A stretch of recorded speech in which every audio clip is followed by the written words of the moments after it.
سرکار مدینہ سرور قلب و سینہ حضرت محمد مصطفیٰ صلی اللہ علیہ وآلہ وسلم کا فرمان عالی شان ہے، رب تعالیٰ جب کسی کو بیمار کرتا ہے تو فرشتوں کی ایک جماعت کو بھیجتا ہے، فرماتا ہے کہ جاؤ پتہ کر کے آؤ کہ وہ کسی سے میری شکایت تو نہیں کر رہا۔ فرشتے اس کے پاس جاتے ہیں اور جب واپس آتے ہیں تو اپنے رب تعالیٰ کی بارگاہ میں عرض کرتے ہیں کہ مالک، اس کے پاس تو جو بھی آیا ہے اس نے یہی کہا ہے، الحمدللہ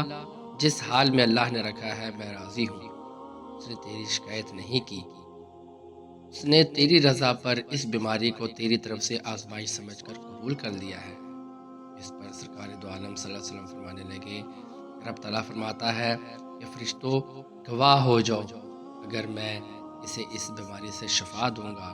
جو اس کے پاس خون ہے اس سے بہتر خون اس کو عطا کروں گا،